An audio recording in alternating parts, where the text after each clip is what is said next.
Pursuant to Clause 8 of Rule 20, the Chair will postpone further proceedings today on the motion to suspend the rules, on which a recorded vote or the yeas and nays are ordered, or on which the vote incurs objection under Clause 6 of Rule 20. Any record vote on the postponed question will be taken later. For what purpose does the gentleman from Ohio seek recognition? Mr. Speaker, I move to suspend the rules and pass the bill H.R. 1919, the Safeguarding America's Pharmaceuticals Act of 2013 as amended. Without objection, the clerk will report the title of the bill.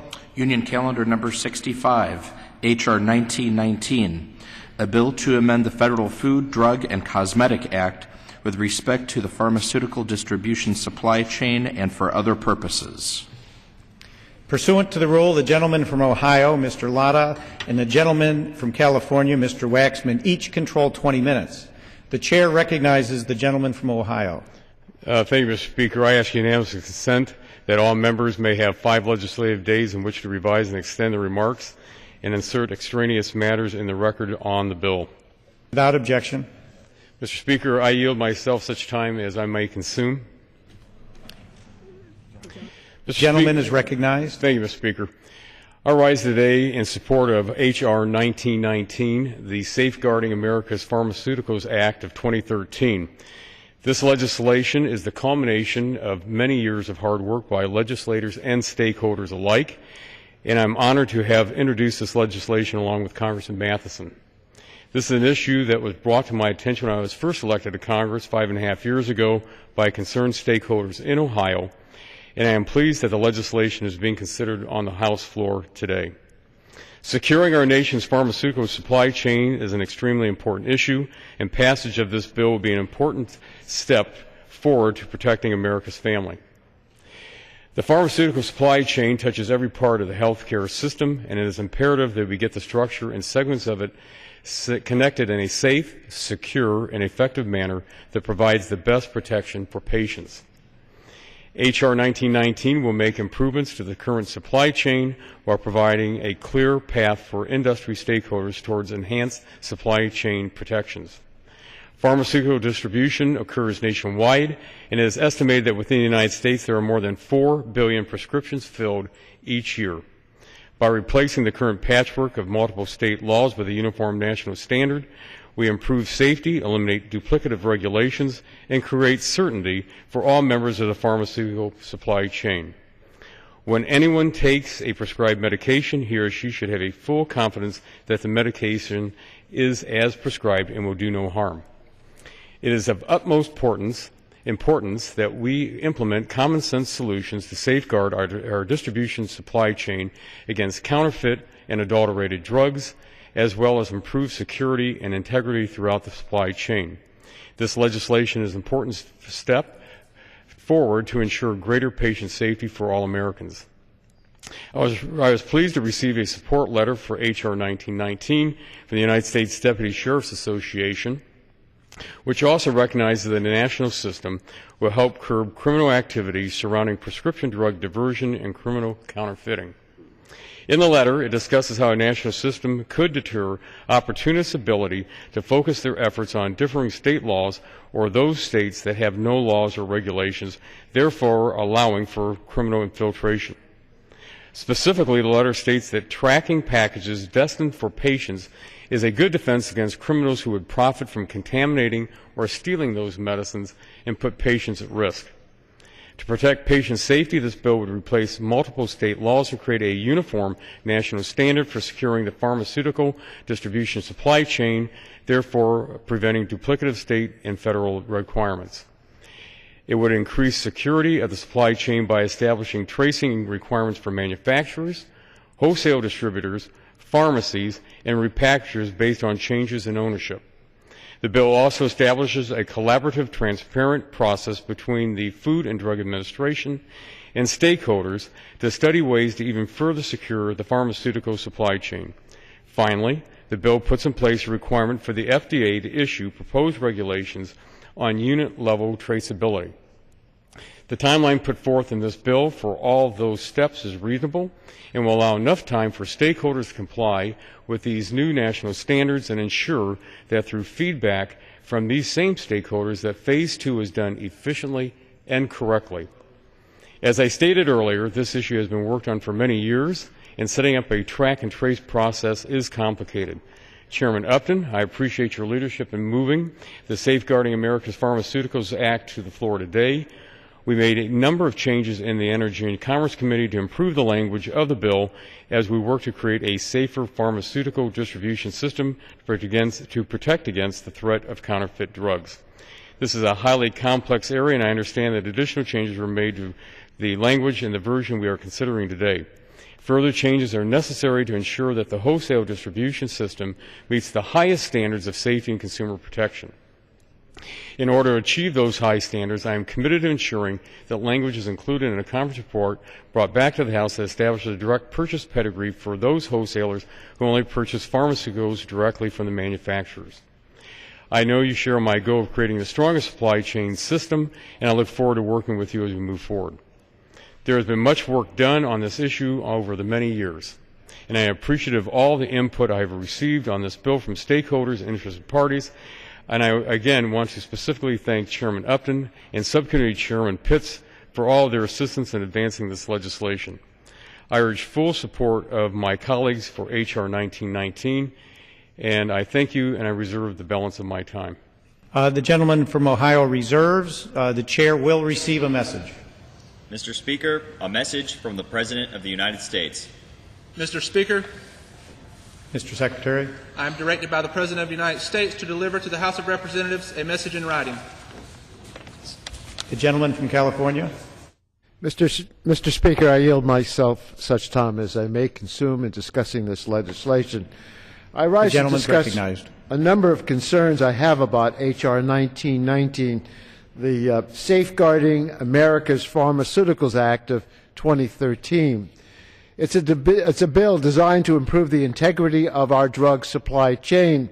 Unfortunately, this bill falls far short of achieving that goal.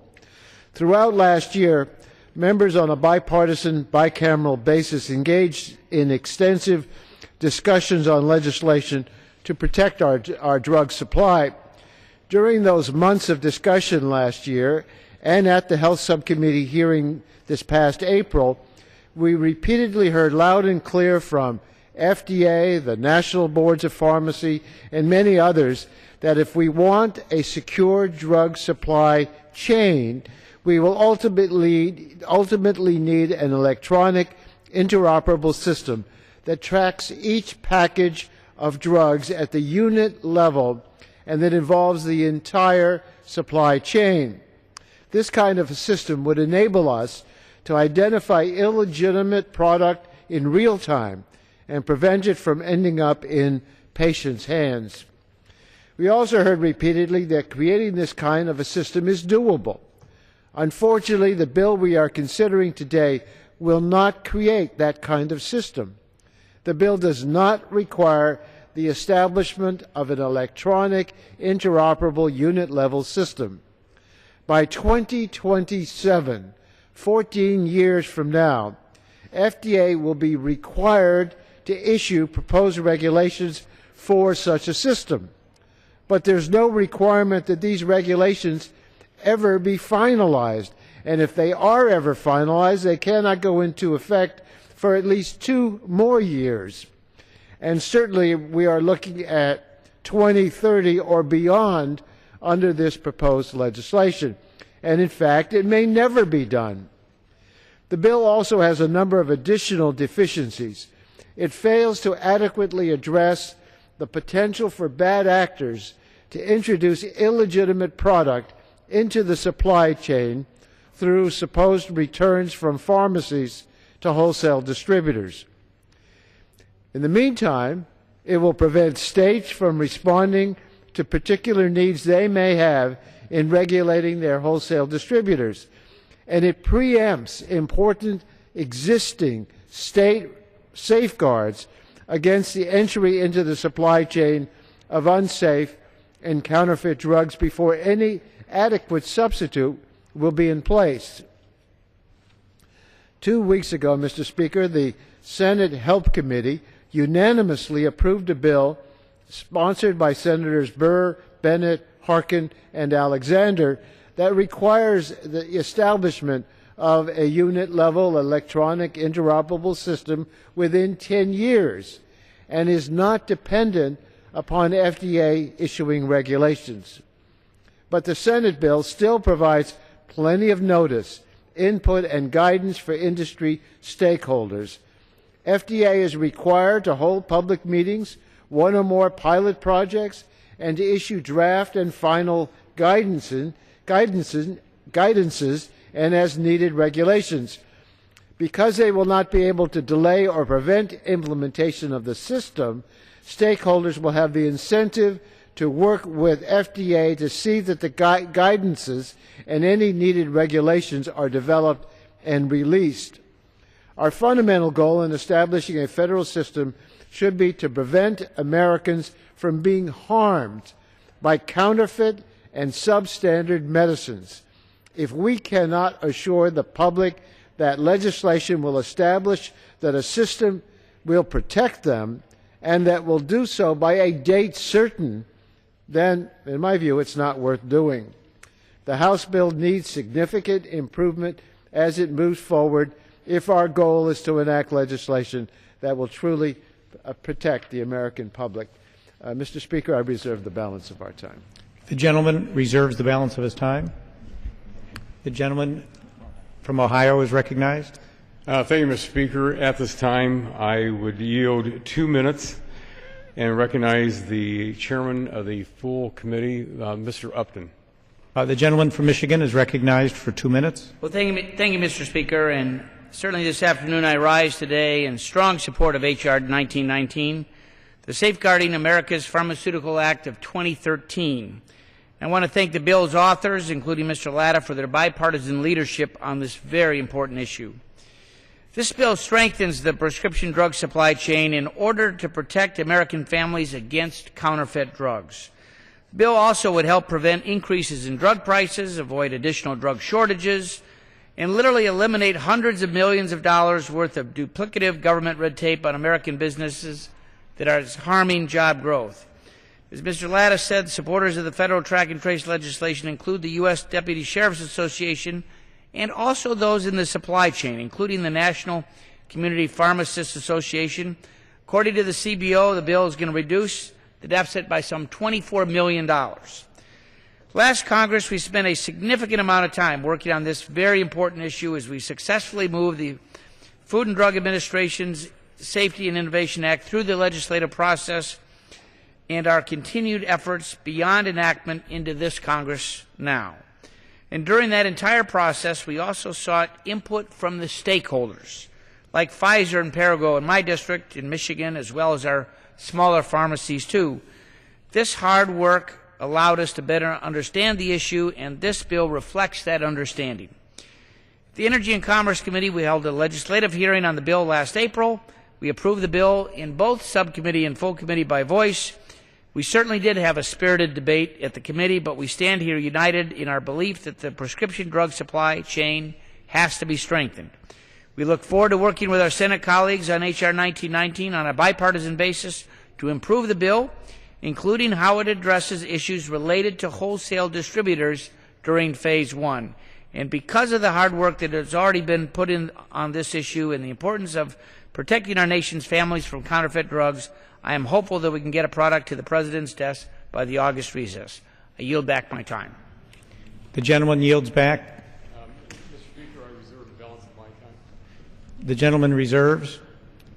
Mr. Gentleman Speaker, from California. I wish to yield 3 minutes at this time to the gentleman from Utah, Mr. Matheson, one of the original sponsors of this legislation. The gentleman from Utah is recognized for 3 minutes. Well, thank you, Mr. Speaker, and I thank the gentleman for yielding, and I thank Mr. Latta for his work on this issue as well. This is a bill before us today is a product of several years of collaboration. It's a really complicated issue, and it's important that you have a lot of collaboration to try to address something of this complexity. This legislation that Mr. Latta and I have introduced together it will provide what I think are important steps for the security of our prescription drug supply chain from counterfeiters and other bad actors. We've seen in recent press reports about fake drugs slipping into the supply chain, so the threat of counterfeit drugs is a growing problem in this country. In fact, when you think about it, the counterfeit drug trade may be a more lucrative opportunity than the illegal drug trade, since the United States overall spends roughly $325 billion a year on prescription drugs. This bill is an effort to try to keep those bad actors from entering the drug supply. Now, since we've had some of these problems, some states have rightly tried to take action to deal with this. What this legislation is going to do, however, is establish more of a national standard to create some certainty for everyone in the supply chain, so there's an opportunity to work effectively in a national way. Without such action, everyone in the supply chain could be forced to comply with an ever-ending patchwork of different and complex state laws, and that patchwork will force stakeholders to step up multiple state systems, and it could still open the door for bad actors to exploit security gaps through some states that may have weaker laws. This bill also establishes a collaborative process between the FDA and the industry on establishing protocols for unit-level traceability. The bill stipulates the FDA will hold regular meetings and conduct pilot programs with stakeholders to better inform the agency as to the feasibility of unit-level traceability and the process needed to achieve that goal. This is critical to ensure that the unit-level traceability regulation is achievable, does not increase prescription drug costs for consumers, and ultimately protects patients from counterfeit and adulterated prescription drug products. What we do not want to see are regulations that are not technologically achievable, ensuring a delay in implementation, as we've seen in some state circumstances. Now, there's no question that this legislation has been an effort of several years, and there's still perhaps some work to be done. And I'm hopeful that as this legislation moves through the process of the House and the Senate goes to conference, that there's some other outstanding issues that can be addressed, and we can build even greater consensus as we go to a final product that goes to the President's desk. I urge my colleagues to support this bipartisan bill. I yield back the balance of my time. The gentleman yields back. The gentleman from Ohio is recognized. Thank you, Mr. Speaker. At this time, I yield 2 minutes to the gentleman from Pennsylvania, the chairman of the subcommittee, Mr. Pitts. The gentleman from Pennsylvania is recognized for 2 minutes. Thank you, Mr. Speaker. Mr. Speaker, the bill before us today is important and necessary legislation to strengthen the prescription drug supply chain and to provide greater safety for our nation's patients. Safeguarding our prescription drug supply chain is important to protect against counterfeit drugs. It is necessary to help prevent increases in drug prices while also ensuring adequate supplies of much-needed prescription drugs. Equally important, H.R. 1919 includes reforms that will eliminate hundreds of millions of dollars worth of duplicative government red tape on American drug manufacturers, wholesale distributors, and pharmacies. Sadly, counterfeit prescription drugs have proven to be a lucrative business, with many of these illegal counterfeit drugs finding their way to some of our sickest patients, including those with cancer. Additionally, some states have taken draconian actions to safeguard their prescription drug supply chain, but many of these steps will force small and large businesses to implement costly and indefensible electronic systems for tracking such drugs at the unit level. After hearings in the Health Subcommittee, on the Energy and Commerce Committee, which I chair, we heard that a more feasible and practical solution to this serious problem is attainable, and those provisions are included in H.R. 1919. Mr. Speaker, by approving this legislation, we'll be saving our nation's businesses millions of dollars, protecting our patients from counterfeit drugs, and securing our drug supply chain in a reasonable, common-sense way. I urge all my colleagues to support this bill and vote for H.R. 1919, and I yield back the balance of my time. The gentleman from Pennsylvania yields back. The gentleman from California is recognized. Mr. Speaker, I'd like to yield 3 minutes at this time to the gentleman from North Carolina to speak on this legislation, Mr. Butterworth. The gentleman from North Carolina is recognized for 3 minutes. Thank you. First, let me thank you, Mr. Waxman, for yielding time, and thank you for your extraordinary leadership on our committee. Let me also thank Mr. LATTA and Mr. Matheson for working together to try to get this legislation to the floor today. But, Mr. Speaker, I rise in support of H.R. 1919 and urge its passage. Since the Prescription Drug Marketing Act was signed into law some 25 years ago, a patchwork of varying state pedigree laws has evolved, leaving our drug supply chain very vulnerable. Resources should focus on up-to-date and adaptable technology using global serialization standards. In the past 25 years, industry stakeholders have been unable to agree on a uniform federal solution, but today I'm happy to report that it does exist.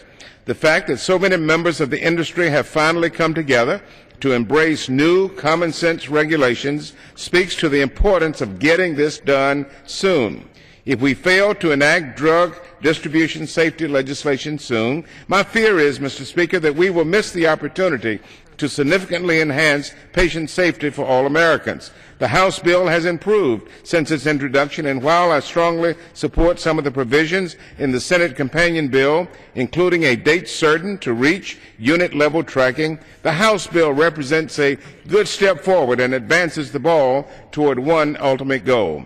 And hopefully some of these concerns can be addressed in conference. My constituents, like all of yours, deserve to know that the prescription drugs that they use to treat diabetes and high blood pressure and heart disease are not stolen, misbranded, or counterfeited. This bill and the Senate counterpart addresses the very real concerns that spurred the introduction of this legislation. While the House bill isn't everything many of us want it to be, and Mr. Waxman spoke to that earlier, I am hopeful that once the House and Senate bills move to conference, we will see a final version that will protect consumers and better protect the prescription drug supply chain.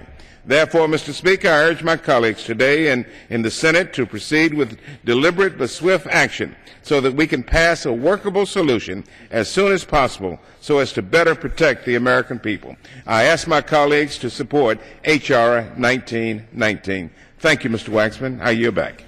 The gentleman from North Carolina yields back. The gentleman from Ohio is recognized. Thank you, Mr. Speaker. At this time, I yield 2 minutes to the gentleman from Texas, Dr. Burgess. The chair recognizes the gentleman from Texas for 2 minutes. I thank the gentleman for yielding. You know, the United States has the best drug supply chain in the world, but it faces attack each and every day by counterfeiters, thieves, and rogue distributors. You know, most Americans would just assume that their prescription drugs that they buy in their drugstore have been tracked rigorously from manufacturer to retail, but that assumption could not be more wrong. In fact, current law leaves a great deal of leeway for counterfeit medications to enter the market, and the punishment for those counterfeiting prescription medications is oftentimes far from adequate. From fake flu vaccines to fake cancer drugs, counterfeit medications have been manufactured and allowed to enter the supply chain, and in some cases, unfortunately, even administered to unsuspecting patients. The United States may be the most secure, but we are still at risk. I believe we have a bill before us today that is guided by the strong principles of patient safety and supply chain integrity. The bill is flexible and does not seek to overly burden states, suppliers, or small businesses. Maintaining the integrity of the United States prescription drug supply is a compelling national priority. I want to congratulate Mr. LATTA and Mr. Matheson, as well as Chairman Upton and Ranking Member Dingell, for their leadership on the issue. I appreciate you allowing me to be involved in the development of this bill, and I think it's a testament to all the hard work done, including that by our committee staff, Clay Alsbach and Paul Editel, and my personal staff, J.P. Poliskevitz. I urge my colleagues to support this, and I yield back the balance of my time. The gentleman from Texas yields back. The chair recognizes the gentleman from California. Mr. Speaker, at this time I wish to yield 3 minutes to the gentleman from Maine, Mr. Michaud. The chair recognizes the gentleman from Maine for 3 minutes. Thank you, Mr. Speaker. I rise today to express opposition to H.R. 1919. Specifically, I rise to express concern with Section 8 of this bill, which allows prescription drug labeling for physicians, pharmacists, and other healthcare professionals to be provided solely by electronic means. This provision is flawed on multiple levels. First, Internet access in rural states like Maine can often be intermittent at best. In an area with low internet connectivity or reliability, healthcare providers would not automatically have the necessary information about the drugs to make sure that they're being administered and prescribed appropriately. This is even true in areas that have good internet connectivity but may have been hit by a natural disaster like Hurricane Sandy. Second, eliminating the paper labeling requirements would have repercussions for the industry that it supports. There are more than 10,000 jobs nationwide associated with the printing of this sensitive information. In Maine, the paper industry supports 7,000 workers, including hundreds in the pharmaceutical paper industry. These workers are part of an important industry that keep healthcare professionals, dispensers, and consumers informed about their drugs. Section 8 would jeopardize the jobs of more than 1,000 Mainers.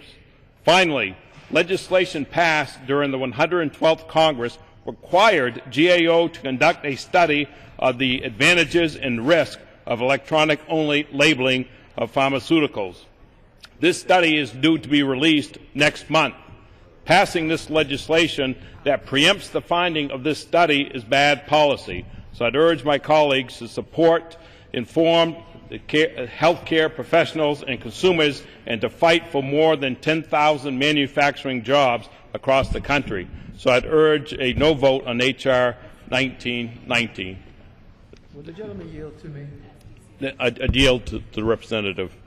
I thank you for yielding to me. You're raising issues that I don't think were really brought to our attention when we were considering the legislation, and I would want to look it over carefully. But I think you raise an interesting point, and as we go into the conference after this bill is passed, I want to pledge to you that I will continue to review this issue with you and others to see what the merits would be and whether this provision should continue in the bill. And I talked to Chairman Upton, who told me that he would continue to review the issue as well. And with the gentleman from Ohio, would you like me to him to yield to you? Are you rising to that point as well? If you yield to me? Yeah, I'd be happy. Yeah, thank you, sir.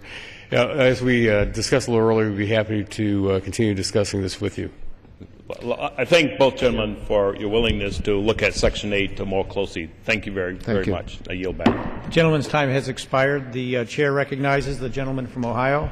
Thank you, Mr. Speaker. At this time, I yield 2 minutes to the gentleman from West Virginia, Mr. McKinley. The chair recognizes the gentleman from West Virginia for 2 minutes. Thank you, Mr. Speaker. I rise today in support of H.R. 1919. Let me bring attention a provision in the bill that we were just discussing about electronic distribution of prescription information for healthcare professionals and pharmacists. The industry and the FDA have been in discussions for years about eliminating the paper attached to the bottles of prescription drugs. Let me show you this. This is what we're talking about. This wad of paper on the top of a prescription bottle. It's a folded up piece of paper. It can be in 3 and 4 parts. This is not an efficient way to distribute critical information about prescription drugs. Eliminating this wad of paper would save the consumers millions of dollars in printing and shipping costs. The House committee recognized the need to allow pharmacists the option of electronic or paper copies because some rural pharmacies may not have internet capabilities. Unfortunately, this labeling provision is not in the Senate bill. So as the process moves forward into conference, this labeling provision needs to be retained so that we have a final product that assures patient safety and provides uniform national standards to strengthen the national drug supply chain. I urge my colleague to support this bill and the labeling provision. I yield back my time. Thank you. The gentleman from West Virginia yields. The gentleman from California is recognized. Mr. Speaker, I'd like to submit for the record 3 letters from the California State Board of Pharmacy and 4 letters from dozens of organizations representing consumers, patients, physicians, researchers, and public health advocates. These letters raise serious concerns with H.R. 1919, the track and trace legislation before us today, and I'd like to read a few sentences from just one of the letters. We're concerned, quote, "We are concerned that legislation as currently written does not contain the minimum safeguards to keep unsafe medicines from reaching patients. The subcommittee's proposal does not create a clear path forward to a meaningful unit-level traceability system. Furthermore, the proposed legislation would eliminate all existing state drug pedigree laws which provide essential patient safety protections as well as major tools for law enforcement. The bill would leave the U.S. pharmaceutical supply unprotected for a full 2 years before introducing even limited traceability requirements," end quote. I urge my colleagues on both sides of the aisle to read these letters carefully. They provide a detailed critique of the legislation and offer suggestions on how to fix it. And I hope we can approve this bill as it moves forward through the legislative process. So I would like to submit for the record several letters that I have discussed. Without objection. And I'd like to ask the gentleman from Ohio how many speakers he has. We have none. Well, then, Mr. Chairman, I yield back the balance of our time. Okay. The gentleman from California yields back the balance of his time. The chair recognizes the gentleman from Ohio. Mr. Speaker, we have no further speakers, and I yield back the balance of my time and ask for support for the bill.